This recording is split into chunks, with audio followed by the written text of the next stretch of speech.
What's up there, Workforce? Chris here with Work2Game, and it is time for our final dungeon in patch 4.5 of Stormblood, the Ghimlyt Dark. This is a level 70 dungeon, and it is a lot of fun. Nothing here is absolutely too crazy, but we'll go over a couple of things that you might want to keep an eye on so you can get through here. The trash is really easy. It's actually hard to overpull because of the way that everything is gated, so just watch out for the little ground AoEs, and you're going to get to our first boss just fine. This is going to be a Magitech Colossus. Now, the Magitech Colossus is mostly don't stand in front of the tank buster, this big, swinging blow move, and don't stack anything that pops on you on top of your friends.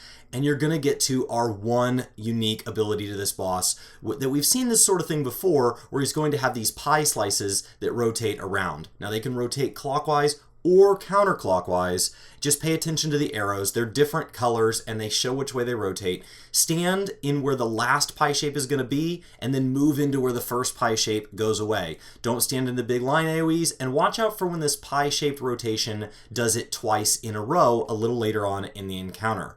Now, make sure you're paying attention to which direction it's going to face, and you're going to be just fine. There is a stack marker. That's something that kind of pops up from time to time. I take it for granted that I know what it means. If you don't, you will get that person killed if you don't help to absorb that damage. So go ahead and get this guy down and get your chance at this 375 loot.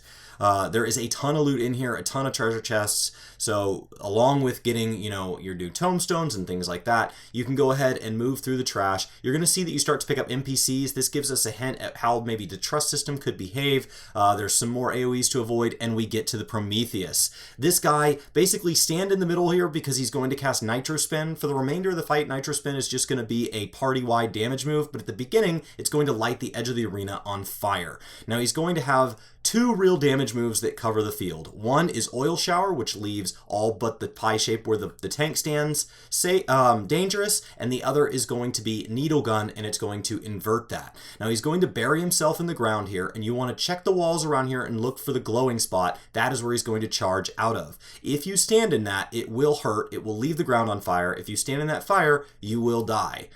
So here's an example of that Needle Gun, and then that is the majority of the fight here until, we talk about things like the cement drill hitting the tank, and you're looking for Homing Missile. Homing Missile is going to be the one real phase change. He's going to launch 4 missiles in the air, bury himself in the ground, and so far what we found is you just stack in the middle, heal through it, but then pay attention to where that charge is coming immediately after. If you don't, it will absolutely come in, hit anybody that's not at full life. They won't get out of the fire fast enough, and they'll die. So we did it again. Worked much better because we saw it coming and we immediately moved out. The one guy got caught, but if you get out of it quick enough, you should be able to survive it if you're in roughly the appropriate gear for this. Go ahead and clear that and move on. The trash just keeps escalating a little bit, nothing too dangerous, until you get to this Colossus that's going to have self-detonate.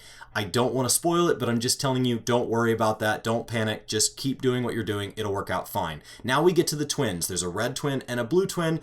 Doesn't matter which one you pull first. You're going to experience both phases. We're going to talk about the red one first, and basically this fight is don't stand in anything. So the other twin is always going to stand on the edge. When you're fighting the red twin, you're going to see these 4Xs together, and that means that you're all going to have AoEs put on you. There's going to be a whole bunch of stuff out. Just don't get hit by any of it, and make sure not to drag it into any of your allies. I found that tanking the boss near the middle worked best. This also helps you avoid these 4Xs when they pop, because they're all going to center over the middle, so it makes it very easy to get out of those. And when I tanked it too far off to the side here, it actually kind of made a mess of that other phase. So tank it in the middle. That works a lot better. Now, when the boss goes down, they're going to put these little zigzags everywhere. The easiest thing to do is just stand on the edge of the map. Then you don't have to do this goofy dodging. It doesn't really hit you. Stand on the edge of the map, not at any of the points they touch. Now you go into the blue one. Doesn't matter which one you do first. Your red one's going to be tossing out their version of line AoEs, but you're watching out for cerulean canisters. When these hit, you want these cerulean tanks to get kind of pushed out. They'll push automatically to where they need to go. I think it's somebody actually kicking these. The one that goes out first, they're going to lock onto. That one is going to explode first. Then it's going to work its way around. So the one left and one right, and then that gives you a clear path to move forward. Try to get hit by one AoE or less. Those tanks can actually kill things like healers, especially if they're a little bit lower on the gear. Watch out for artificial plasma. That's going to be what tosses out some damage. Don't get hit by anything you don't have to, and you're going to be absolutely fine through this phase. Now, when this one dies, it's going to be the exact same zigzag, but now you want to be sure that you're not only on the edge, but spread out like you saw us do there, because you're going to get a bomb on each of you, and if you stack, you'll wipe the party. Now, if one or more of you still alive at this point, the twins are going to pop up, and it's basically a DPS check. You're going to have Imperial Authority go off, and as long as you have a limit break up, or all 4 of you up, or anything like that, you will get the dungeon clear. Now, I was going over it very fast there because I don't actually see any of these mechanics as anything too crazy. I think just seeing them not in the moment and watching somebody else go through them is honestly most likely going to be enough for anybody that has had enough of an experience clearing Stormblood content so far. Basically, don't stand in AoE, feel for the pattern, and just plan for it next time. Be patient with people that are learning, and just make sure that you're saying, hey, if you stand over here, this helps. I had somebody that was really struggling understanding where to stand. I went ahead and put a mark on me and said, hey, for the pie-shaped guy on the first one, or on the zigzags, just stack on me until the very last zigzag, and we're gonna be fine. On the last zigzag, I just ran the opposite direction they did. We spread out, it worked out fine. I ran this a bunch of times today, and all but one of my groups worked out absolutely smoothly. I had one group where we had a little bit of trouble getting out the gate. It can be really hard, just like when we talk about the burn, if the healer is the one who's struggling up the learning curve. I could see that being a problem for this dungeon, but that's a problem for most dungeons. Tanking wise, unless you're multi-pulling, there really is hardly anything in this dungeon that is tough to tank. So if you're interested in trying that out, I would. The DPS checks are minimal where they are. So as long as you roughly know your rotation, mostly focus on staying alive. This dungeon does a great job of putting a ton of AoEs down, and you'll do no damage if you're dead. So just don't stand in bad. There's very few things in here that rush you.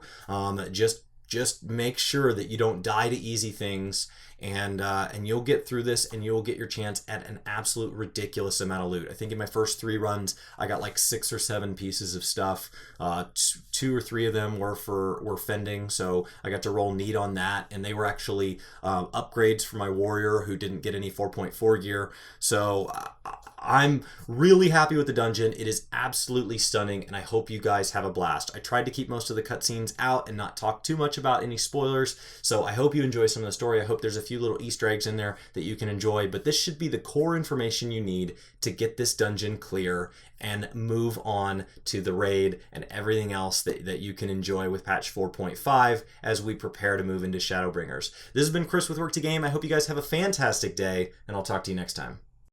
Oh, hello. Were you expecting somebody? Chuck-like? Well, I'll never tell where he is. Only that if you want to see your friend again, you should totally hit subscribe.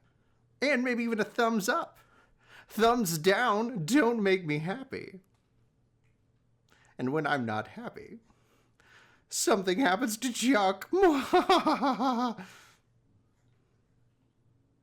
I'm not joking. Goodbye. Subscribe.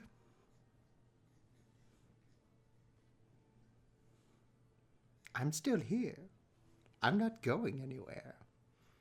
See you next time.